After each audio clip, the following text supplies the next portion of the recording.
ননদ যখন ক্রিম চোর। বাবা ভাগ্যিস এই ক্রিমটা পেয়েছিলাম। এই ক্রিমটা মেখেই তো আমি দিন দিন এত সুন্দর হয়ে যাচ্ছে, আমার স্কিনটা এত গ্লো করছে। ওকে বলবো আর 5টাই ক্রিম দেয় নিতে। ও তাহলে বৌদি এই ক্রিমটা মাখে না প্রত্যেকদিন আছে, এই জন্য তো গ্লাসের মধ্যে চকচক করে বৌদি স্কিনটা। আজ রাতে আমি ক্রিমটা চুরি করে যাই, এখন রাতে রান্নাটা করে আসি, এসে আবার সুন্দর করে ক্রিমটা মেখে শুয়ে পড়বো। নেই বৌদি মনে এখন নেই, রান্না বসিয়েছে রাতে, আমি ক্রিমটা এখনই ছেপে দিই, না হলে এটা আর পাওয়া যাবে না। এমন যাতে লুকাবো না যাতে বৌদি খুঁজে না পায়।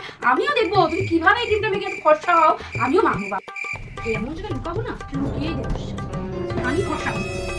কিছুক্ষণ পর বাবা সব কাজ ফাইনালি শেষ হলো, তো আসে যাই এখন আমি আমার ক্রিমটা গিয়ে মাখি।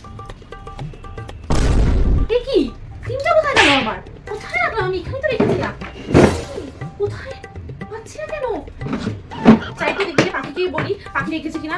এই পাখি শোনো না, তুমি আমার ক্রিমটা দেখেছো গো?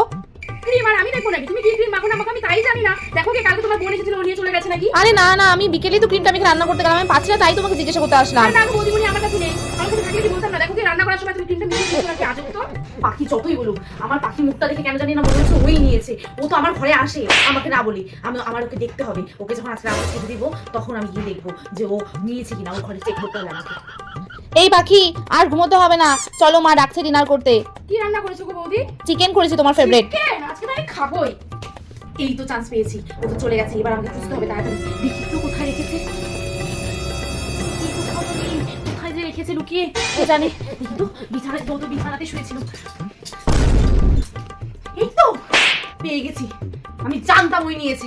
আজকে ওকে দেখাবো মজা। বৌদি আজকে রান্নাগুলো সেই স্বাদ হয়েছে, আমি এখন যাই বাবু ঘুমিয়ে পড়ি। দাঁড়াও, পরে যাবে ঘুমোতে।